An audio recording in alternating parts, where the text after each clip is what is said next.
Okay, so today we're looking at section 6.1.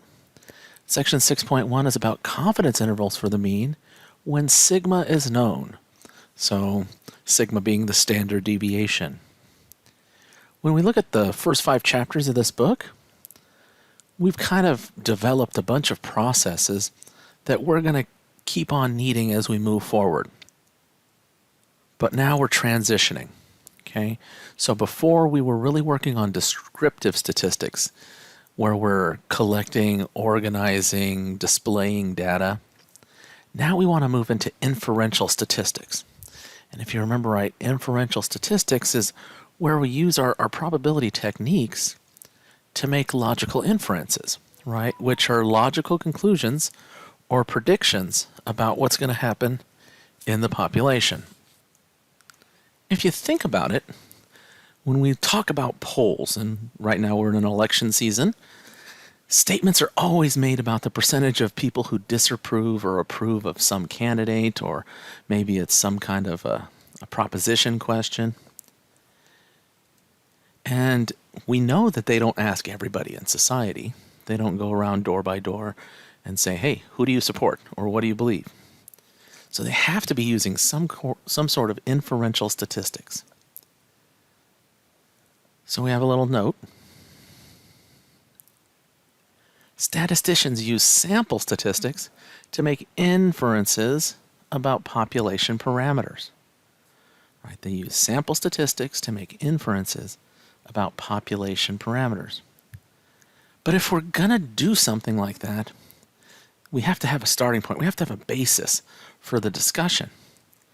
And so the starting point that we're going to use is what's called a point estimate. So we need a definition of a point estimate. A point estimate is an estimate for the value of a population parameter. It's not a random amount. We actually have to have some kind of data to back up what this estimate is. Now, when we're looking at the mean as our population parameter, it turns out that the best point estimate to use is the sample mean, right? Which is x bar. So we've got a little example here. We've got a study, and we're conducting this study to determine the number of books that the average teenager reads for personal enjoyment per year. Not the ones that they're assigned at school, and they probably still don't read those, but how many do they actually read for personal enjoyment? Now, some people do like reading, but nowadays a lot of people would much rather be on Instagram or Snapchat or something like that. So we've surveyed 36 teens, and the results are listed below. We're going to find a point estimate for mu. Find a point estimate for this population mean. So we've got all of these data values. There's 36 of them there. So the first person said they read 4 books, then 1. Another person said 2. The fourth person said 0. There's an awful lot of zeros on this array and a lot of 1s too. Not that many high numbers. So how would we figure out our point estimate for the population mean? And the answer is find the sample mean. And that's a process that we've done before. So to find the sample mean, we're going to add up all these values. So if you go back and you add up all the values from this table, you see that they add up to 54.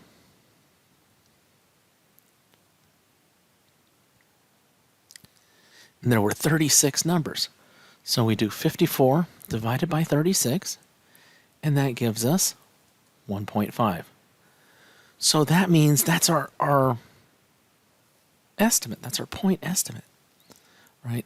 We're saying that we believe a good estimate for what's going on in the population is about 1.5 books that the average teenager is reading for personal enjoyment.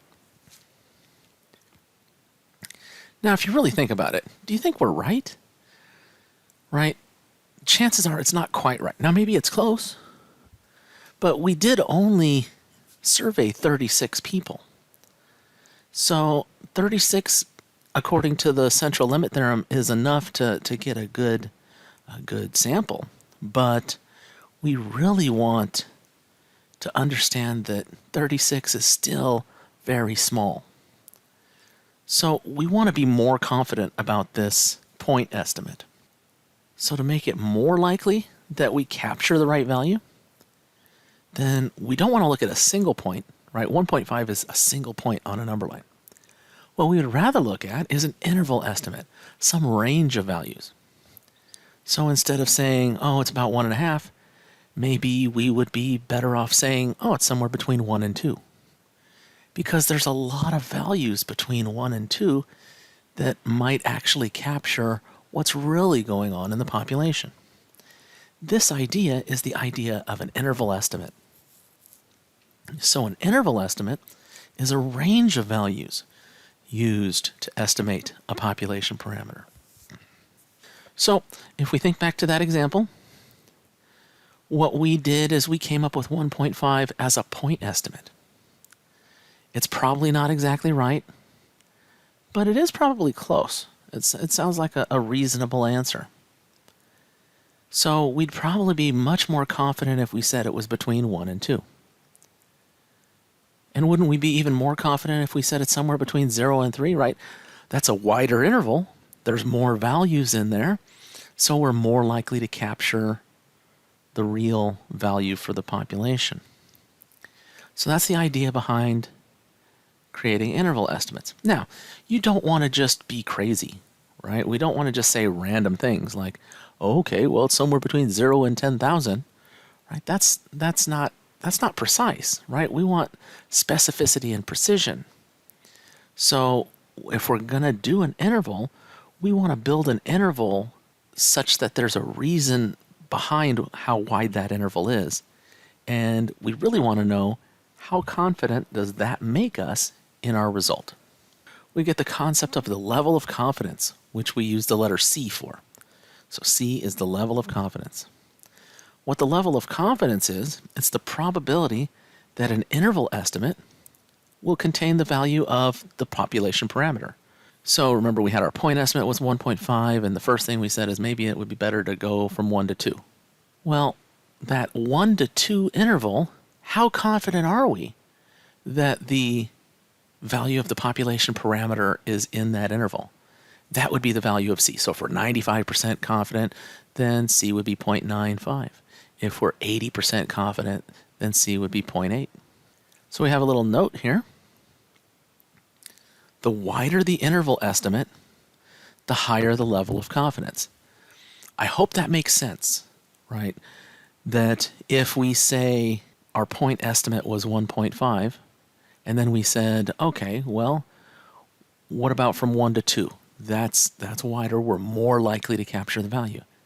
Well, if we jump from 1 to 2 to 0 to 3, now we've included even more values, so that's a wider interval, and that makes it more likely that we've captured the actual population value. And since it's more likely that we've captured the population value, we can be more confident that the population parameter exists within that larger interval. But again, we don't want to just make random intervals, like 0 to 1,000. We want to make intervals of specific width. We want the width to be precise to generate a specific level of confidence. So if I want to be 95% confident, how wide should my interval be? If I want to be 99% confident, how wide should my interval be? We won't be 100% confident. There's always going to be a chance that we make a mistake. But we can figure out for each different level of confidence how wide that interval really should be. So this idea of the level of confidence C, it relates back to our normal curve. Okay? It corresponds to a centralized area under the normal curve. So if we looked at a level of confidence of 95%, and we thought about what that would look like on our bell curve, on our normal curve, what we would see is a shaded area that represents 0.9500 in the middle. Remember, we had that standard normal distribution table? Well, if we wanted to figure out what these z-scores were, and that's what we're going to want to do here, how would we do that, right? The idea of finding these z-scores, we would always use area on the left. So the 0.9500 is not what we're looking up. We're going to try to look for this left-hand tail area. And this left-hand tail area will give me this value, the negative value of z. And then because of symmetry, I just take the negative sign off, and that's the value that's on the other side. So if we have 0.9500 in the middle, then that means that my z-scores have to be plus and minus 1.96. So if you haven't gotten your standard normal distribution table out, this would be a good time to do that. We're going to be referring to that. So how did we come up with this answer? And it goes back to this graph. We look at the tails. Okay, well, just the left-hand tail, actually. So if there's 95% in the middle, that means that the two tails have to add up to 5%. And since it's symmetric, that means each tail is 2.5%. Well, if it's 2.5% as a decimal, that's 0.0250. Okay, so the area in each tail is 0.0250. Then you're going to take the 0.0250 and you look at your standard normal distribution table. And when you find that value, the z-score for that is negative 1.96. So that's the left-hand z-score. The right-hand z-score will just be the opposite of that. So that would be positive 1.96. So the two z-scores that would have 0.9500 trapped between them would be plus and minus 1.96.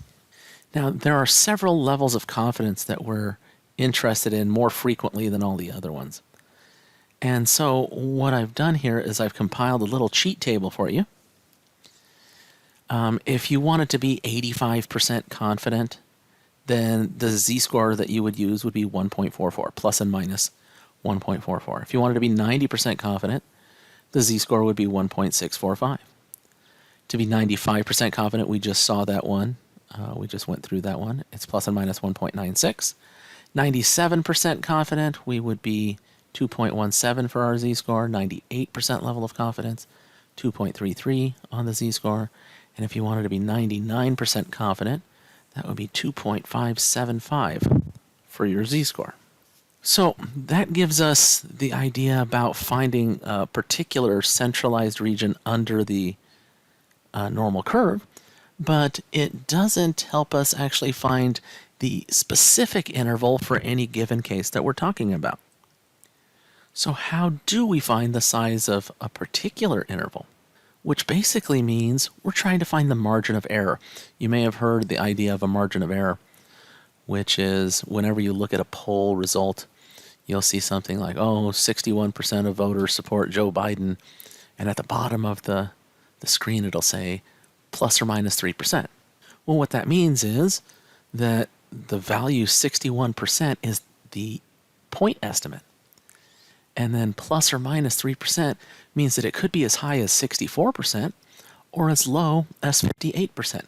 So their interval is from 0.58 to 0.64, and this point estimate is right in the middle of that. So we're trying to find the margin of error. And it's all going to relate back to z-scores and the standard error of the mean, which we talked about in section 5.4. So, how do we deal with this margin of error? And what is it? Well, the margin of error is the maximum distance that a point estimate can fall from the actual value of the population parameter. It is the maximum distance that a point estimate can fall from the actual value of the population parameter. The margin of error is completely and totally dependent on your level of confidence, right? Because the more confident you are, the wider the interval has to be, so that we capture more values and we're more certain. The higher the level of confidence, the larger the margin of error. Higher level of confidence, larger margin of error. We have a formula for computing the margin of error. To find the margin of error, we take ZC times sigma x bar. So ZC is the z-score that goes with a particular level of confidence C. So I just gave you a little cheat table. So for instance, If the level of confidence we wanted was 95%, then the ZC value would be 1.96. The sigma of x bar, that's the standard error of the mean. So we take the z-score times the standard error of the mean, and the formula for sigma of x bar, we learned it back in section 5.4, is sigma over the square root of n. So you can use this formula if the random sample is normally distributed or if your n value is greater than 30. But to be able to use this formula, you have to know sigma, because in computing the error, that sigma is a big part of it. We're going to know n, we're going to know how big our sample size is, and we know what level of confidence we want, so we'll be able to find the z. But if we don't know sigma, we can't use this formula. Okay, so let's take a look at an example. And this example is about navel oranges. The circumferences of navel oranges are normally distributed. The standard deviation of the population is known to be sigma equals 2 centimeters. Samples of size 100 are taken. Find the margin of error if we want a 90% level of confidence, that's part A, a 95% level of confidence, that's part B, or a 99% level of confidence, part C. So let's take a look. We can use our little cheat table to get the z-scores. For the 90% level of confidence, the z-score off our little cheat table is 1.645. So now I can insert this into the formula. ZC times sigma of x bar, that's going to be my error. Well, that's ZC times sigma over the square root of n. We just said that the ZC value is 1.645. The sigma value we were told was 2. And the n is 100 because it said we're taking samples of size 100. So we get 1.645 times 2 over the square root of 100. And if we multiply that out, we get 0.329. That would be the margin of error. Okay, let's look at 95%. For 95%, the level of confidence, the z-score value is 1.96. So we're still going to use the same formula. ZC times sigma of x bar. The ZC is 1.96, and this is sigma over the square root of n. So the 2 over the square root of 100. You'll notice that in the last problem, we had 1.645 times 2 over the square root of 100.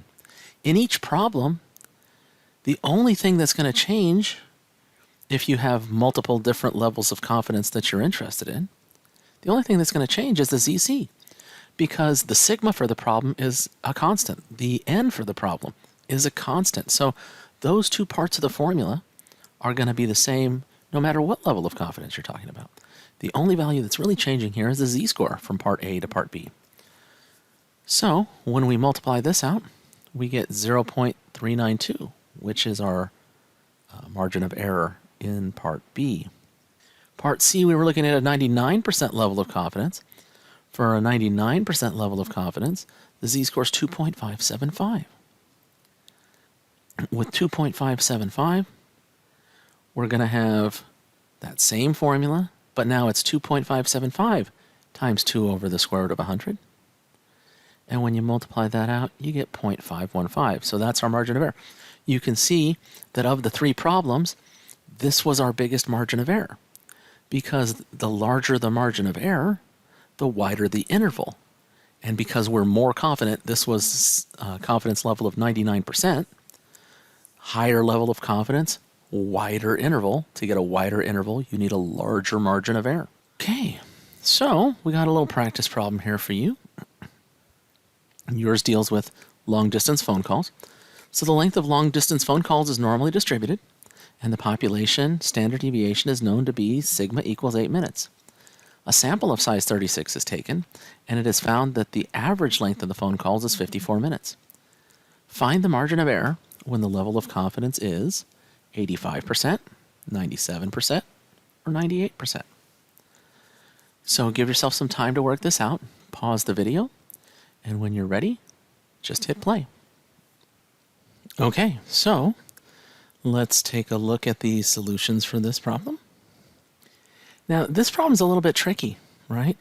We see in the statement of the problem that x bar equals 54.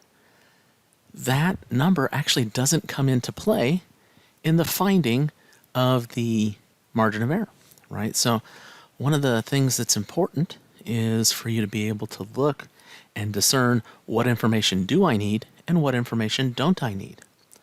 So why would we put the 54 in there? Well, we're kind of looking forward to the future where we're actually making a confidence interval for a particular situation. You'd have to find the margin of error, but then you would use a point estimate, like an X bar, as the center of your interval, and then you add the margin of error and subtract the margin of error from that. But in the actual finding of the margin of error, the point estimate value X bar doesn't come into play. So for part A, our confidence level was 85%. The z-score for 85% is 1.44. So we use that same z-score value we did in the example problem, which is that the error is zc times sigma of x bar. And of course, sigma of x bar is sigma over the square root of n, so it's zc times sigma over the square root of n. The zc we just said was 1.44. The sigma is 8, and the n is 36. Now, the square root of 36 is 6, and 8 over 6 reduces to 4/3. So we get 1.44 times 4/3, which ends up being 1.92. That's our margin of error. Now, here we have in part B a confidence level of 0.97. So 0.97 is more than 0.85. So we would expect the margin of error to be larger than 1.92. So with a confidence level of 0.97, the z-score value is 2.17. So we're using the same formula. The error is zc times sigma of x bar, which is zc times sigma over the square root of n, which ends up being 2.17 times 8 over the square root of 36. 8 over the square root of 36 is 8 over 6, which is 4/3. And when we multiply this, we get 2.89333333. We could round off at some point. I put the little bar over telling you that that 3 repeats forever. Part C, and notice, by the way, that 2.893 was in fact bigger than the 1.92 that we got in Part A. So Part C is a 99% level of confidence. That's bigger than the 97 in Part B, so we're expecting a margin of error larger than 2.893. When the level of confidence is 0.98, the ZC value is 2.33. So we're using the same error formula. The error is ZC times sigma of x bar, ZC times sigma over the square root of n. So the 8 over the square root of 36 hasn't changed. The only thing that's going to change now is that for a 98% level of confidence, the ZC value is 2.33. So it's 2.33 times 4/3, which is 3.10666666, repeating. So I put the little bar over it to show that that 6 repeats forever. You could just round it off to 3.107. Okay, so that's how we find the margin of error. We need to know how to find the margin of error to be able to build a confidence interval. So how do we do that? Well, for confidence intervals, we have this formula. Okay, so the confidence interval for the mean mu with confidence level C is given by x bar minus the error is less than the mean, which is less than x bar plus the error. So to build your confidence interval, you're going to add and subtract E, the margin of error, from the point estimate. And the probability that mu actually falls in that confidence interval is C. So, if we say we're looking at the 95% confidence interval, then the probability that the population parameter is in there is actually 95%. So let's see an example of that.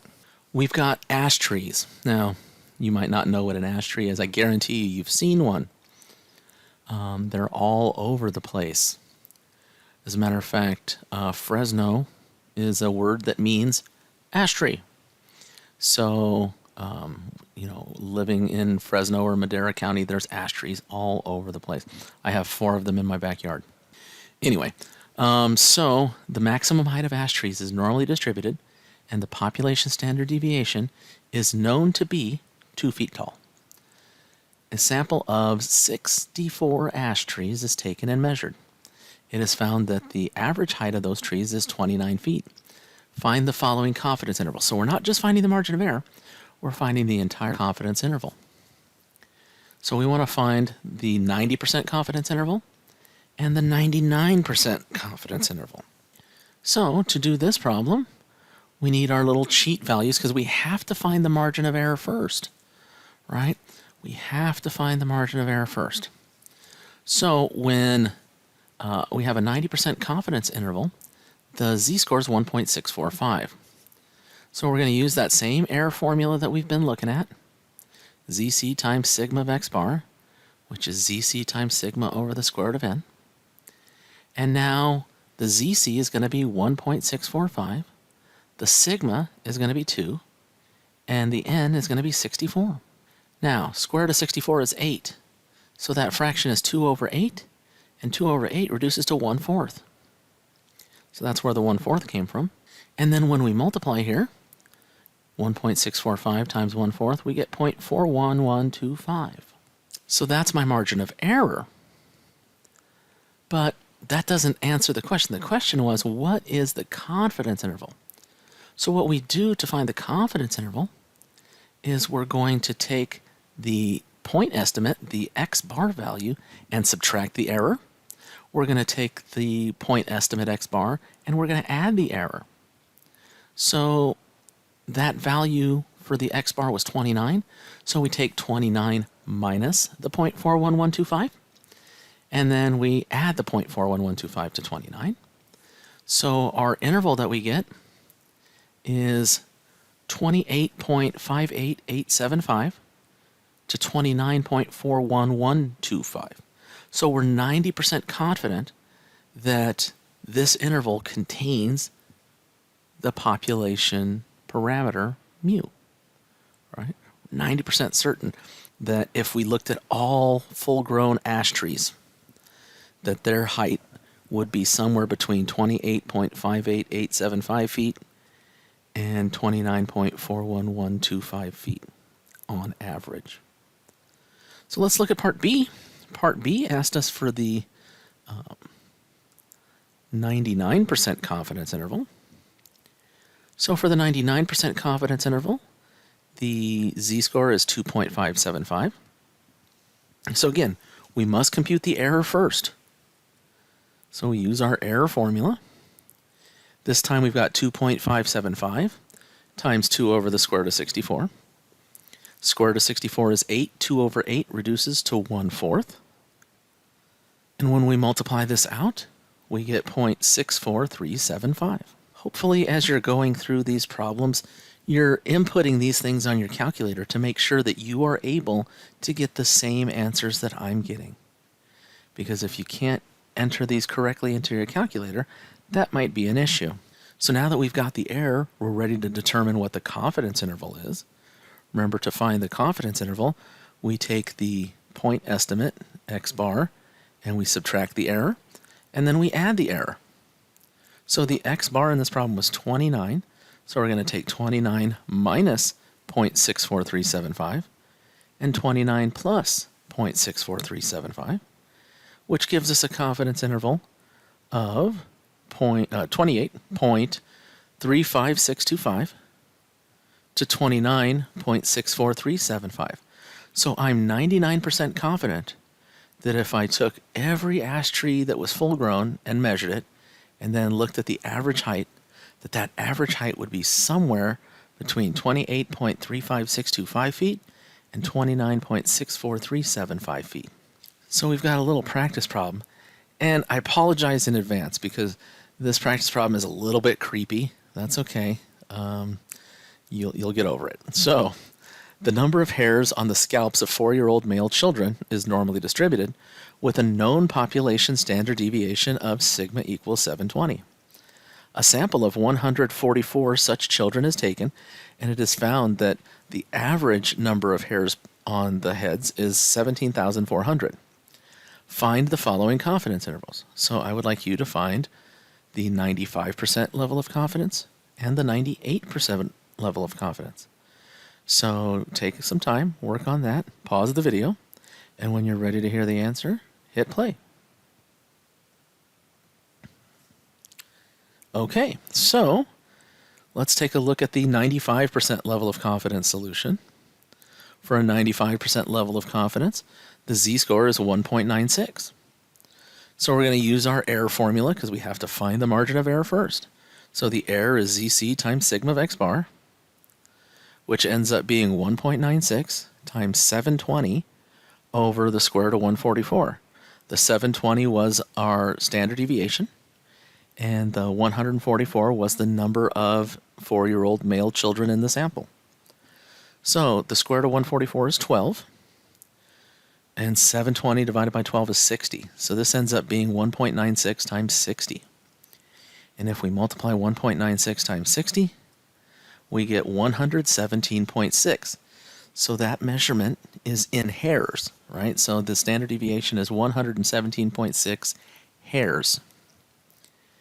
Now we're ready to create the confidence interval. So we're going to take the x bar value, and the x bar value that we were given was 17,400, and we're going to add and subtract the error.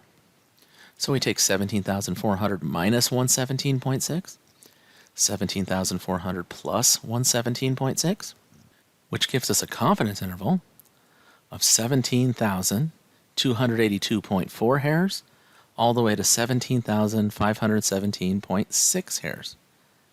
So we are 95% confident that if we had all 4-year-old male children, counted the number of hairs on each one of their heads, and found the average number of hairs, that would fall in this interval. Okay, so let's take a look at part B. In part B, we wanted a 98% level of confidence, so the z-score is going to be 2.33. Again, the 720 over square root of 144 is still in play here because that's not changing. The sigma in this problem is constant. The n in this problem is constant. So the only number that's being changed is the z-score dependent on the level of confidence. So 720 over 12, because the square root of 144 is 12, is 60. So we get 2.33 times 60. And for 2.33 times 60, we get 139.8. So that's our margin of error. To find the confidence interval, we're going to add and subtract the margin of error from the point estimate x bar. So we're going to take the 17,400 minus 139.8, and then the 17,400 plus 139.8. And when we subtract the 139.8, we get 17,260.2. And when we add it, we get 17,539.8. So we are 98% confident that if I took all 4-year-old male children, counted the number of hairs on the heads of those children, found the average number of hairs per head, that number would fall in this interval. Okay, so that's how we find a confidence interval for a particular level of confidence and set of values. But sometimes we want to have a particular level of confidence, but we also want to have a particular margin of error, right? Because if we just find a random margin of error, sometimes those margins of error are a little bit weird. So on that part A of the practice problem, the margin of error was 117.6 hairs. Well, that's what it is, but maybe we want to say within 100 hairs or within 125 hairs, something more nice and even, right, instead of some crazy decimal. When that's the case, the only thing that we can change in this problem, we can't change the population standard deviation because that is what it is. And we're trying to change the margin of error.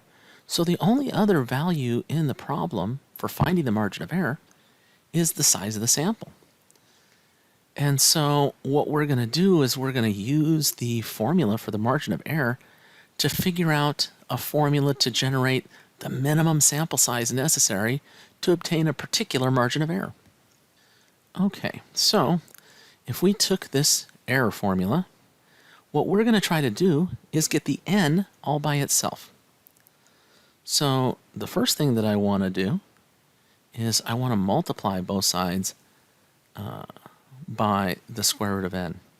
And what that's going to do for me is it's going to get rid of the fractions in the problem. So the square root of n's on the right-hand side of that equation are going to reduce away. So that leaves me with square root of n times e equals zc times sigma. Now if I want to get the n by itself, I have to make sure that that e is on the other side of the equal sign. To do that, I'm going to divide both sides by e. When I divide by e, the e's that are on the left-hand side of the equal sign reduce away. And so we're left with the square root of n equals zc times sigma divided by e. To get rid of a square root in a problem, what we do is square both sides. When I square the square root of n, I just get n. And when I square the other side, I just get that fraction squared. So this is our minimum sample size formula. So for confidence level C and a fixed margin of error E, the minimum sample size needed to estimate mu is given by n equals zc times sigma over E squared. And you can use S in place of sigma if the original sample sizes are at least size 30. So, let's think back to the practice problem dealing with the hairs on the heads of the scalps. What would we do if we wanted a 98% level of confidence for our confidence interval, but a maximum error of 100 hairs? How big must the sample be? So we did 98% level of confidence when we did part B, but we got an error of 139.8. So what if we wanted that error to only be 100 hairs? So we only wanted to be off by at most 100 hairs. How big would the sample have to be? So to answer that question, we're going to use this minimum sample size formula, right? We're at the correct level of confidence. C equals 0.98 means the ZC score is 2.33. The sigma was 720, and now we want an error of 100. So we plug these into our formula. N equals ZC times sigma over E, which is going to be 2.33 times 720 over 100, and we square that fraction. When we multiply the top out, we get 1677.6 over 100. If you divide a decimal by 100, you just move the decimal place 2 spaces to the left, so that's actually 16.776 squared. And when we square that, we get 281.434176. What would the minimum sample size be?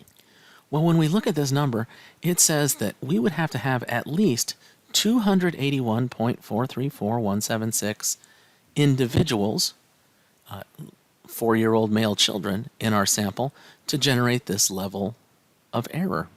Can you have a fractional person, right? Can you have 0.434176 of a person? The answer is no. So we can only express minimum sample size in whole number quantities. So what would the whole number be here? Now most people look at it and they say, okay, well I'm going to round that off to 281 because the rules of rounding say 0.4, we would round down. But if you round it down to 281, you haven't met the minimum. Because this minimum means that you can have no less than 281.434176 people to get this desired margin of error. 281 is less than that, so that means you wouldn't get to the desired margin of error. So we actually have to go to the next highest number, 282. So our minimum sample size here is going to be 282. That way we've made the minimum. If we round it down to 281, we wouldn't make the minimum. We have a note. When computing minimum sample size, always round up. Always round up. Now, that minimum sample size, always round up, means when you have to round. If it comes out even, you don't round up. It's not like class width. When we did class width and we rounded up, even if it was a whole number, we would round up to the next highest. With a minimum sample size, if it comes out as a whole number, it's fine. But if it comes out with any kind of decimal part, then you round up to the next highest integer. Okay, so we've got a little practice problem here for you. And it's about chihuahuas. I just like saying the word chihuahua. So, the weight of full-grown chihuahuas is normally distributed with a sigma of 0.6 pounds. A sample of 75 chihuahuas is measured, and it's found that the average weight of those chihuahuas is 8.3 pounds. What is the minimum sample size needed if you want a margin of error of 0.1 pounds with a 97% confidence level? So since this is a practice problem, take a little time and work on that. Pause the video, and when you're ready, hit play. Let's take a look. We have our confidence level of 97% generates the z-score of 2.17. The sigma value is 0.6, and the error is 0.1. So we're going to enter those values into our minimum sample size formula. N equals zc times sigma over e squared.